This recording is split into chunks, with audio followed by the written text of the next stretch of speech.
Hi everyone, ಈ ವಿಡಿಯೋದಲ್ಲಿ William Shakespeare ಅವರ ತುಂಬಾ ಫೇಮಸ್ ಆಗಿರತಕ್ಕಂತಹ ಒಂದು ಸಾನೆಟ್ ನಂಬರ್ 116 ಅಂದರೆ let me not to the marriage of true minds ಅಂತಲೂ ಕೂಡ ಈ ಒಂದು ಸಾನೆಟನ್ನು ಕರೀತಾರೆ ವಿದ್ಯಾರ್ಥಿಗಳೇ. ಸೊ ಇದರ ಒಂದು ಲೈನ್ ಬೈ ಲೈನ್ ಸಮರಿಯನ್ನು ಆಲ್ರೆಡಿ ನಿಮಗೆ ಅಪ್ಲೋಡ್ ಮಾಡಿ ಕೊಟ್ಟಿದ್ದೇನೆ. ಇಲ್ಲಿ ತುಂಬ ಸರಳವಾಗಿರತಕ್ಕಂತಹ ಒಂದು ಸಾರಾಂಶವನ್ನು ಕೊಡ್ತಾ ಇದ್ದೇನೆ ವಿದ್ಯಾರ್ಥಿಗಳೇ.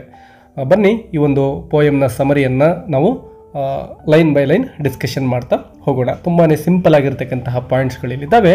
ನೀವು ಇವುಗಳನ್ನು ಬರೆದುಕೊಂಡು ಪ್ರಾಕ್ಟೀಸ್ ಮಾಡಬಹುದು. ನಿಮ್ಮ ಎಕ್ಸಾಮ್ ದೃಷ್ಟಿಯಿಂದ ತುಂಬಾ ಈಸಿಯಾಗಿ ಇದು ಅರ್ಥ ಆಗುತ್ತೆ. ಅದೇ ರೀತಿ ವಿದ್ಯಾರ್ಥಿಗಳೇ, ಇಂಗ್ಲೀಷ್ ಲಿಟ್ರೇಚರ್ಗೆ ಸಂಬಂಧಪಟ್ಟಂತೆ ಅನೇಕ ವಿಡಿಯೋಗಳನ್ನು ಆಲ್ರೆಡಿ ಈ ಒಂದು ಚಾನಲ್ನಲ್ಲಿ ಮಾಡಿ ಅಪ್ಲೋಡ್ ಮಾಡಲಾಗ್ತಾ ಇದೆ. ಸೊ ನೀವು ಈ ಚಾನಲನ್ನು ಸಬ್ಸ್ಕ್ರೈಬ್ ಮಾಡ್ಕೊಳ್ಳಿ. ಹೆಚ್ಚಿನ ಇಂಗ್ಲೀಷ್ ಲಿಟ್ರೇಚರ್ ವಿಡಿಯೋಗಳನ್ನು ತುಂಬ ಸರಳವಾಗಿ ನೀವು ಕಲೀಲಿಕ್ಕೆ ಇಲ್ಲಿ ಸಾಧ್ಯ ಆಗುತ್ತೆ. ಅದರ ಜೊತೆಗೆ ನಿಮ್ಮ ಫ್ರೆಂಡ್ಸ್ ಜೊತೆನೂ ಕೂಡ ಶೇರ್ ಮಾಡಿಕೊಂಡು ವಿಡಿಯೋಗೆ ಲೈಕ್ ಕೊಡೋದ್ರ ಮೂಲಕ ಒಂದು ಸಪೋರ್ಟನ್ನು ಕೂಡ ಮಾಡಿ ಅಂತ ಹೇಳ್ತಾ ಬನ್ನಿ ಫಸ್ಟ್ ಪಾಯಿಂಟನ್ನು ನೋಡೋಣ. William ಶೇಕ್ಸ್ಪಿಯರ್ಸ್ sonnet 116 is A famous poem about the nature of true love. So ಈ ಒಂದು ಪೋಯಮ್ನಲ್ಲಿ ಮೊದಲಿಗೆ ಹೇಳಿದಂತೆ ಒಂದು ಟ್ರೂ ಲವ್ ಬಗ್ಗೆ ಅಂದರೆ ನಿಜವಾದಂತಹ ಪ್ರೀತಿ ಯಾವುದು ಅಂತಕ್ಕಂಥದ್ದರ ಕುರಿತು ವಿಲಿಯಂ ಶೇಕ್ಸ್ಪಿಯರ್ ಅವರು ತಮ್ಮ ಒಂದು ಡೆಫಿನೇಷನನ್ನು ಈ ಒಂದು ಸಾನೆಟ್ ಮೂಲಕ ನಮಗೆ ಕೊಡ್ತಾ ಹೋಗ್ತಾರೆ.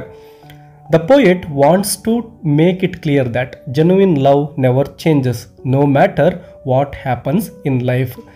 ಸೊ ನೋಡಿ, ನಿಜವಾದಂತಹ ಪ್ರೀತಿ ಏನಿರುತ್ತೋ, ಜೆನ್ಯೂನ್ ಅಂದರೆ ಟ್ರೂ ಲವ್ ಅಂತೇಳಿ ಅರ್ಥ ಮಾಡ್ಕೋಬೋದು. ಸೊ ಈ ಒಂದು ನಿಜವಾದ ಪ್ರೀತಿ ಅಂತಕ್ಕಂಥದ್ದು ಒಂದು ಬದಲಾವಣೆಗೆ ಒಳಪಟ್ಟಿರೋದಿಲ್ಲ, ಅಂದರೆ ಅದು ಶಾಶ್ವತವಾಗಿಯೇ ಇರುತ್ತೆ ಅಂತಕ್ಕಂಥದ್ದು.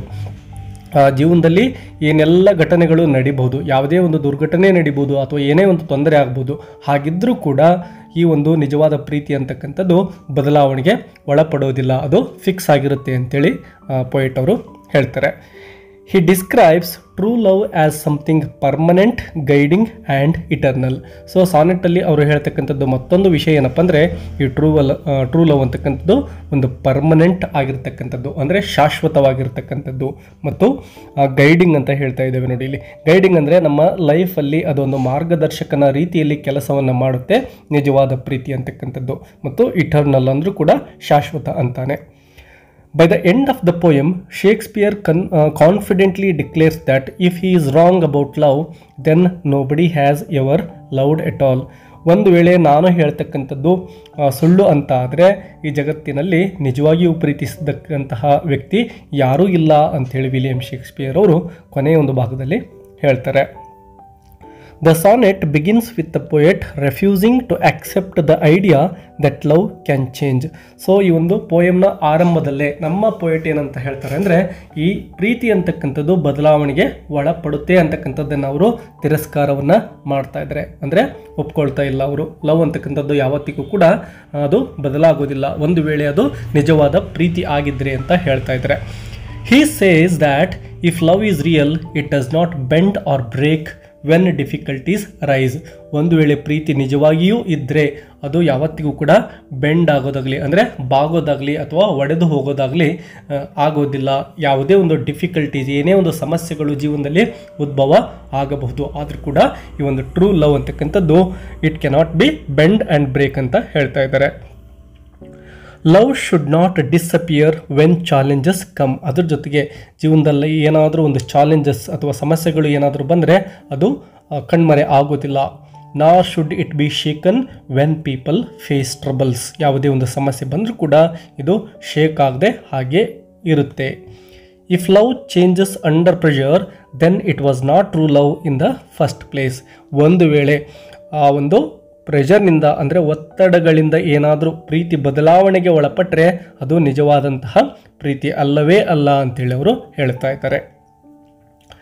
Next, Shakespeare explains that love is like A fixed star in the sky. ನೋಡಿ, ಒಂದು ನಿಜವಾಗಿರ್ತಕ್ಕಂತಹ ಪ್ರೀತಿಯನ್ನು ಒಂದು ಸ್ಟಾರ್ ಜೊತೆ ಇಲ್ಲಿ ಪೊಯೆಟ್ ಕಂಪೇರ್ ಮಾಡ್ತಕ್ಕಂಥದ್ದನ್ನು ನಾವು ಗಮನಿಸ್ತೇವೆ.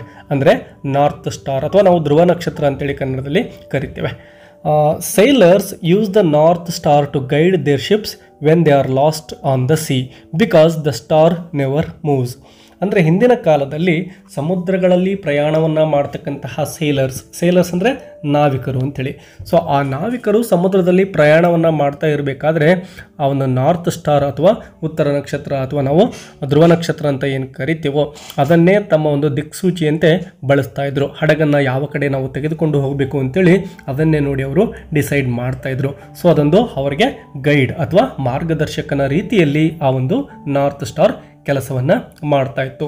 ಆ ಹಡಗುಗಳನ್ನು ಸೇಫ್ ಆಗಿರ್ತಕ್ಕಂತಹ ಒಂದು ಪ್ಲೇಸ್ಗಳಿಗೆ ಕರೆದುಕೊಂಡು ಹೋಗ್ತಕ್ಕಂತಹ ಒಂದು ಗೈಡಾಗಿ ಕೂಡ ಆ ಒಂದು ನಾರ್ತ್ ಸ್ಟಾರ್ ಕೆಲಸವನ್ನು ಮಾಡ್ತಾ ಇತ್ತು. ಸೊ ಈ ಲವ್ ಅಂತಕ್ಕಂಥದ್ದು, ನಿಜವಾದ ಪ್ರೀತಿ ಅಂತಕ್ಕಂಥದ್ದು ಹಾಗೇನೆ ನಮ್ಮ ಜೀವನದಲ್ಲಿ ಒಂದು ಮಾರ್ಗದರ್ಶಕನ ರೀತಿಯಲ್ಲಿ ಅದು ಕೆಲಸವನ್ನು ಮಾಡುತ್ತೆ, ನಮ್ಮನ್ನು ಒಂದು ಅದ್ಭುತದ ಕಡೆಗೆ ಅದು ಕರೆದುಕೊಂಡು ಹೋಗುತ್ತೆ ಅಂತೇಳಿ ಪೋಯಿಟ್ ಅವರು ಹೇಳ್ತಾರೆ.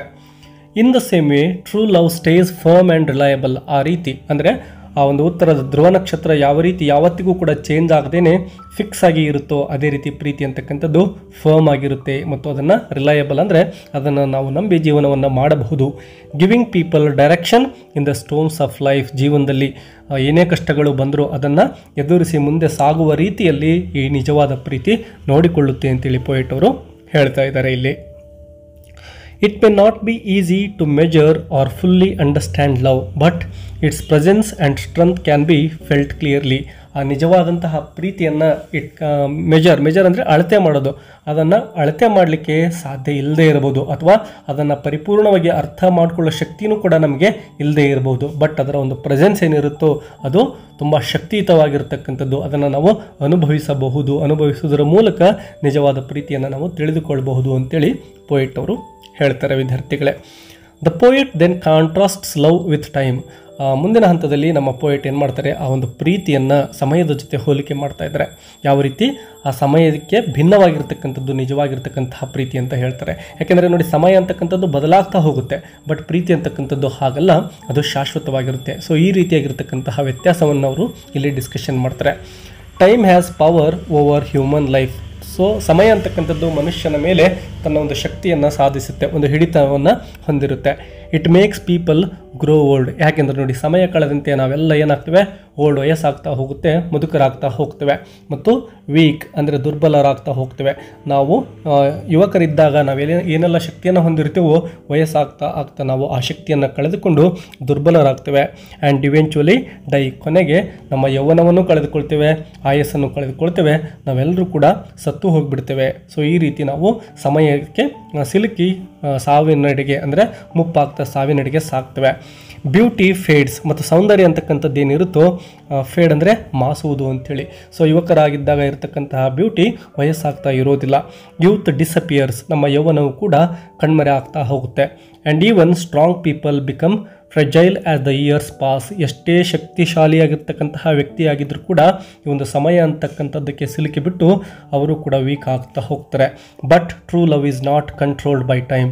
ಆದರೆ ಟ್ರೂ ಲವ್ ಅಂತಕ್ಕಂಥದ್ದು ಈ ರೀತಿಯ ಯಾವುದೇ ಒಂದು ಬದಲಾವಣೆಗೆ ಒಳಪಡೋದಿಲ್ಲ. ಸಮಯ ಎಷ್ಟೇ ಉರುಳ್ತಾ ಹೋದರೂ ಕೂಡ ಅದು ಹೇಗಿರುತ್ತೋ, ಅದರ ಪವರ್ ಎಷ್ಟಿರುತ್ತೋ ಹಾಗೇ ಇರುತ್ತೆ ಅಂಥೇಳಿ ಪೋಯಿಟ್ ಅವರು ಹೇಳ್ತಾರೆ. Even though time changes outward appearance, it cannot touch the deep bond of real love. So ನಮಗೆ ವಯಸ್ಸಾಗ್ತಾ ನಮ್ಮ ಒಂದು ಅಪಿಯರೆನ್ಸ್ ನೋಡಲಿಕ್ಕೆ ನಮ್ಮ ಬ್ಯೂಟಿಯನ್ನು ನಾವು ಕಳೆದುಕೊಳ್ತಾ ಹೋಗ್ಬೋದು. ಆದರೆ ಈ ಒಂದು ಬಾಂಡ್ ಏನಿರುತ್ತೋ, ನಿಜವಾದ ಪ್ರೀತಿ ಇರತಕ್ಕಂಥದ್ದು, ಅದು ಯಾವತ್ತಿಗೂ ಕೂಡ ಆಳವಾಗಿ ಡೀಪಾಗಿ ಹಾಗೆ ಇರುತ್ತೆ. ಅದನ್ನು ಬದಲಾಯಿಸಲಿಕ್ಕೆ ಸಮಯ ಅಂತದಕ್ಕೆ ಚಾನ್ಸೇ ಇಲ್ಲ ಅಂತ ಹೇಳ್ತಾರೆ. Shakespeare insists that love does not fade away. ಅಂದರೆ ಪ್ರೀತಿ ಅಂತಕ್ಕಂಥದ್ದು ಮಾಸಿ ಹೋಗೋದಿಲ್ಲ, ಅದು ಹಾಗೇ ಉಳಿಯುತ್ತೆ. Even in the face of death and the passage of ages real love continues. ಸಾವಿನ ನಂತರದಲ್ಲೂ ಕೂಡ ನಿಜವಾದ ಪ್ರೀತಿ ಹಾಗೆಯೇ ಕಂಟಿನ್ಯೂ ಆಗುತ್ತೆ ಅಂತ ಹೇಳ್ತಾರೆ. ಪ್ಯಾಸೇಜ್ ಆಫ್ ಟೈಮ್ ಅಂದರೆ ಪ್ಯಾಸೇಜ್ ಆಫ್ ಏಜ್ ಅಂದರೆ ಏಜ್ ಆಗ್ತಾ ಇದ್ದರೂ ಕೂಡ ಪ್ರೀತಿ ಬದಲಾವಣೆಗೆ ಒಳಪಡೋದಿಲ್ಲ. It is eternal. ಅದು ಯಾವತ್ತಿಗೂ ಕೂಡ ಶಾಶ್ವತ. Lasting to the edge of the doom. ನೋಡಿ, ಎಷ್ಟೊಂದು ಸುಂದರವಾಗಿರ್ತಕ್ಕಂತಹ ಪದವನ್ನು ಇಲ್ಲಿ ಪೋಯಿಟ್ ಬಳಸಿದರೆ. To the edge of the doom ಅಂದರೆ ಈ ಭೂಮಿ ಅಥವಾ ಈ ಜಗತ್ತು ನಾಶವಾಗಿ ಹೋದರೂ ಕೂಡ ನಾಶದ ಕೊನೆಯವರೆಗೂ ಕೂಡ ಅದು ಹಾಗೇ ಇರುತ್ತೆ.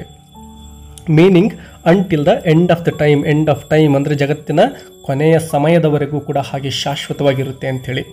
This shows how powerful and unshakable Shakespeare believes love to be. So ಯಾವ ರೀತಿ ಪ್ರೀತಿ ಅಂತಕ್ಕಂಥದ್ದು ಅನ್ಶೇಕಬಲ್ ಅಂದರೆ ಅದನ್ನು ಬೆದರಿಸಲಿಕ್ಕೆ ಸಾಧ್ಯವೇ ಇಲ್ಲ ಅಂತ ಪೋಯಿಟ್ ಹೇಳ್ತಾರೆ. ಇನ್ ದ ಫೈನಲ್ ಕಪ್ಲೆಟ್, ನೋಡಿ ವಿದ್ಯಾರ್ಥಿಗಳೇ, ಕಪ್ಲೆಟ್ ಅಂದರೆ ಕೊನೆಯ 2 ಸಾಲುಗಳನ್ನು ಸಾನೆಟ್ಟಲ್ಲಿ ನಾವು ಕಪ್ಲೆಟ್ ಅಂತ ಕರಿತೇವೆ. Shakespeare makes A bold claim, ಅಂದರೆ ಕೊನೆಯ ಭಾಗದಲ್ಲಿ ಒಂದು ಬೋಲ್ಡ್ ಕ್ಲೇಮನ್ನು ಹೇಳ್ತಾ ಇದ್ದಾರೆ ಪ್ರೀತಿಯ ಕುರಿತು. He says that if what he has written about love is proven wrong, ಅಂದರೆ ತಾನು ಈಗ ಈ ಒಂದು ಸಾನೆಟ್ನಲ್ಲಿ ನಿಜವಾದಂತಹ ಪ್ರೀತಿ ಅಂದರೆ ಯಾವ ರೀತಿ ಇರುತ್ತೆ, ಅದರ ಶಕ್ತಿ ಸಾಮರ್ಥ್ಯಗಳೇನು ಅಂತ ನಾನು ಏನು ವಿವರಿಸ್ತಾ ಇದ್ದೇನೋ, ಇದನ್ನು ಯಾರಾದರೂ ಬಂದು ನಾನು ಹೇಳ್ತಕ್ಕಂಥದ್ದು ತಪ್ಪು ಅಂತ ಪ್ರೂವ್ ಮಾಡಿದ್ದೆ ಆದರೆ then he never wrote a single word, ನನ್ನ ಜೀವನದಲ್ಲಿ ನಾನು ಏನನ್ನೂ ಬರೆದೇ ಇಲ್ಲ ಅಂತ ಅದರ ಅರ್ಥ ಅಂತ ಹೇಳಿ ಒಂದು ಚಾಲೆಂಜನ್ನು ಹಾಕ್ತಾ ಇದ್ದಾರೆ. ಅಂದರೆ ತಾನೊಬ್ಬ ಕವಿ ಅಲ್ಲವೇ ಅಲ್ಲ ಅಂತಕ್ಕಂಥದ್ದನ್ನು ಅವರು ಇಲ್ಲಿ ಚಾಲೆಂಜ್ ಆಗಿ ಹೊಡ್ತಾ ಇದ್ದಾರೆ. ಅಂದರೆ ಅವರು ಹೇಳ್ತಕ್ಕಂತಹ ಈ ಪ್ರೀತಿಯ ಕುರಿತ ಮಾತುಗಳಲ್ಲಿ ಅವರಿಗೆ ಅಪಾರವಾಗಿರ್ತಕ್ಕಂತಹ ಅಗಾಧವಾಗಿರ್ತಕ್ಕಂತಹ ಒಂದು ನಂಬಿಕೆಯನ್ನು ನೋಡಬಹುದು. And no man has ever loved truly. So ನಾನು ಹೇಳ್ತಕ್ಕಂತಹ ಮಾತುಗಳು ಒಂದು ವೇಳೆ ಸುಳ್ಳು ಅಂತಾದರೆ ಜಗತ್ತಿನಲ್ಲಿ ಇಲ್ಲಿಯವರೆಗೂ ಯಾರು ಒಬ್ಬರನ್ನೊಬ್ಬರು ಪ್ರೀತಿಸಿಯೇ ಇಲ್ಲ ಅಂತಕ್ಕಂಥದ್ದು ಅರ್ಥ ಅಂತೇಳಿ ಪೋಯೆಟ್ ಹೇಳ್ತಾ ಇದ್ದಾರೆ. ಅಂದರೆ ಅಷ್ಟೊಂದು ನಂಬಿಕೆ ಅವರಿಗೆ ಈ ಒಂದು ಪ್ರೀತಿ, ಅಂದರೆ ಈ ಒಂದು ಪ್ರೀತಿಯ ಕುರಿತು ಹೇಳಿರ್ತಕ್ಕಂತಹ ಸಾನೆಟ್ನ ವರ್ಡ್ಸ್ಗಳ ಮೇಲೆ ಇರತಕ್ಕಂಥದ್ದು. This strong conclusion shows his complete faith in his definition of love. He puts his reputation as a poet on the line to defend his belief. ತನ್ನ ಒಂದು ಪ್ರೀತಿಯ ಕುರಿತು ಇರತಕ್ಕಂತಹ ನಂಬಿಕೆಗೆ ಅವರು ತಾನೊಬ್ಬ ಕವಿ ಹೌದೋ ಅಲ್ವೋ ಅಂತಕ್ಕಂಥದ್ದನ್ನೇ ಇಲ್ಲಿ ಚಾಲೆಂಜ್ ಆಗಿ ಕೊಡ್ತಾ ಇದ್ದಾರೆ. ವಿದ್ಯಾರ್ಥಿಗಳೇ, ವಿಡಿಯೋದ ಕುರಿತು ನಿಮ್ಮ ಅಭಿಪ್ರಾಯಗಳನ್ನು ಕಮೆಂಟ್ ಬಾಕ್ಸಲ್ಲಿ ಕಮೆಂಟ್ ಮಾಡೋದನ್ನು ಮರಿಬೇಡಿ. ಬೇರೆ ಯಾವುದಾದ್ರೂ ಲೆಸನ್ ಅಥವಾ ಸ್ಟೋರಿಯ ಸಮರಿ ಬೇಕು ಅಂದರೆ ಆ ಟೈಟಲನ್ನು ಕಮೆಂಟ್ ಬಾಕ್ಸಲ್ಲಿ ಕಮೆಂಟ್ ಮಾಡಿ ವಿದ್ಯಾರ್ಥಿಗಳೇ. ಮುಂದಿನ ದಿನಗಳಲ್ಲಿ I will upload the video. Thank you for watching. Take care and keep learning.